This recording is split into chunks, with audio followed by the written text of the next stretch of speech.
This is Ken Rockwell with KenRockwell.com and KenRockwell.tv. Let's take a look at the Nikon Z DX 50 to 250 millimeters. This is a plastic telephoto for the Z DX cameras, and it's a great little lens. It's weightless, it's made of plastic, it's made in Thailand, and the beauty of it being made entirely of plastic is that it is super light, which is exactly what we want for our little mirrorless camera. But here's a secret. Although it's super light and inexpensive, it is fantastically sharp. And let's go straight to the pictures. Let's cut right to it. Here's a shot of a building. This is actually shot with some perspective correction in Photoshop, so I'm actually reducing the pixel-to-pixel sharpness by having to do the pixel retransformations here. But you'll see it's sharp, the colors look great. I'm panning down through a still shot in my video editing software. So you'll see even on 4K TV it looks sharp. And the original image is even sharper if you printed it so large, much larger than your video screen is. Here's another shot. The vibration reduction on this lens is fantastic. This is handheld at 1/4 of a second at 50 millimeters, which let me shoot it stopped down to f8 and at ISO all the way down at 100 so that I can retain my sharpness. And this is shot in the square crop mode of the Z50, which is great for museum exhibition, which is how I normally shoot. I'm not shooting for video where I might want to shoot in something 16:9, but that's not what I'm doing here. Here's another shot. The vibration reduction of this lens is so far superior to the $13,000 Sony 600mm f4, whose optical stabilization doesn't let me shoot below handheld about 1/1000th of a second. With this lens at 250 millimeters, which is a 375 millimeter equivalent, this lets me stop down to f8, handheld at 1/15th of a second at low down ISO 100, so it stays super sharp. Again, this is shot in the cropped mode of my Z50, and as I zoom in here, you see this lens is sharp, sharp, sharp. If you look at the modulation transfer functions as published by Nikon and compare them to their other lenses, it is as good or better than their state-of-the-art 70 to 200 millimeter f2.8 fully professional lenses. So there's no questions about the optics, which I have confirmed by my own photography. Autofocus is fast. It's really quite fast. The cameras may not be that fast in terms of their ability to select which autofocus zones to use, but given that the camera knows what it wants to do, the lens will motor in and out very quickly, surprisingly quickly.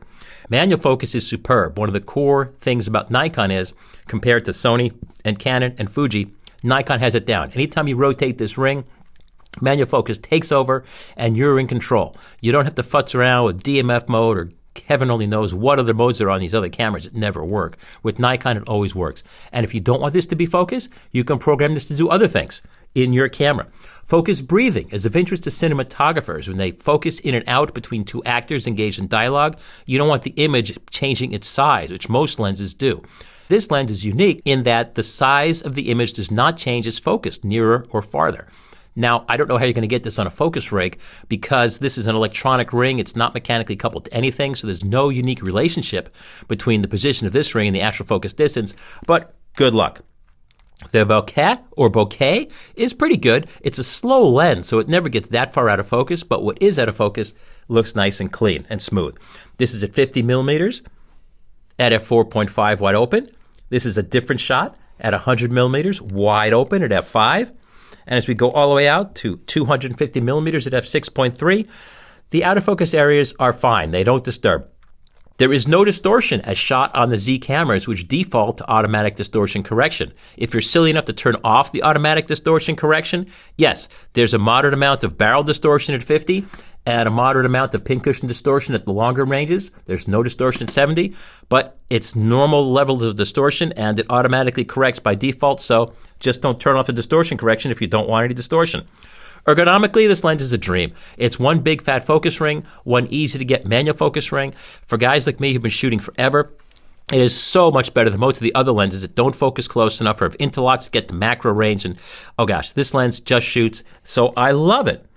Fall off, there's nothing to worry about fall off. It's automatically corrected, and even if you turn off the automatic correction, in worst case, it's just got a moderate amount of fall off and only at about the 250 millimeter range, or maybe a little at 50, but don't worry about it. Using it with filters, I always use it with a UV filter. UV filters last forever. I bought this probably 30 or 40 years ago in late 70s, early 80s, an L37C by Nikon. I use these to protect my lens, and I don't use a cap. I use this filter instead. The filters don't break, so you may as well buy a good filter if you don't already have one, because it's going to last you longer than this lens and maybe longer than you'll last. But in any case, I could also use several stacked filters. If I want to use stacked polarizers, gradiated neutral densities, there's lots of room here. Flare and ghosts. I don't see much, if anything, in the way of flare and ghosts. I'll cover that a little bit later under my Sunstar section. There are no lateral color fringes. The Nikon cameras by default correct these automatically, and I have yet to see a lateral color fringe. Macro is superb. Another great thing about this lens that makes it stand out from many other similar lenses is it focuses super close. I can get this close. There's no special macro ranges, no nothing. Just get in, get close. Now, I'm zooming in on my video editing software. This isn't the lens zooming in. This is the image that I shot being zoomed in on and being enlarged on your TV screen here. You'll notice how sharp it is. If you can imagine how big this image would be now, 10 times enlarged, that's what you would get.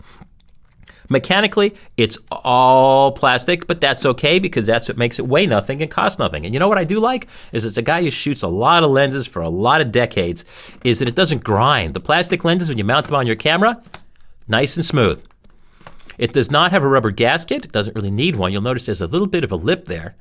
So it goes around like that. So water's not going to be sneaking in there. On the other hand, I am less waterproof than this camera. I mean, if it starts raining, I have shot this in the rain a little bit. In fact, here's a shot of my daughter in the rain. And the camera and lens are just fine. The point is it was raining like crazy. I don't like to be out in the rain, so I'm not going to subject my camera to a continuous downpour like if I was shooting maybe in, I don't know, say Thailand in the rainy season for an hour and a half. I don't do that, so I wouldn't worry about that. Spherochromatism is when out-of-focus areas may take on some color fringes. There's just a little teeny bit, which is what I would expect, because this is a relatively slow lens. The background, I'll see a little bit of a reddish tinge, and maybe in the foreground, a little bit of a bluish tinge. That's minimal, so I would not worry about that at all. In fact, most people don't even know what that is. Sunstars. To get good sunstars, I really can't get them with this lens because it is a rounded diaphragm to try to keep the out-of-focus areas always very round and not hexagonal or septagonal or nonagonal. I really have to stop down all the way to get really just a little bit of sunstar. So this is not your sunstar lens. To compare this lens, there's really no comparison. There's no other native DX Z lens, or actually, as I write this, there's no native telephoto Z lens either. That is a zoom. You could use any of Nikon's, well, not any, but many of Nikon's zooms with the FTZ adapter. That just becomes clunky.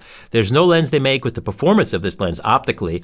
Once you add the FTZ adapter, now you're making the whole thing clunky. I would skip that. Also, considering how inexpensive this lens is, especially if you buy it as part of a kit, which is what I did along with my Z50 and the 16 to 50 millimeter, I would just get it as part of a kit, and you will love this lens. But I've been saying that the whole time.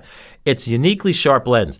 And that's it. That's what I think of the Nikon 50 to 250 millimeter DX Z lens. Thanks again for watching Ken Rockwell, kenrockwell.com, and kenrockwell.tv.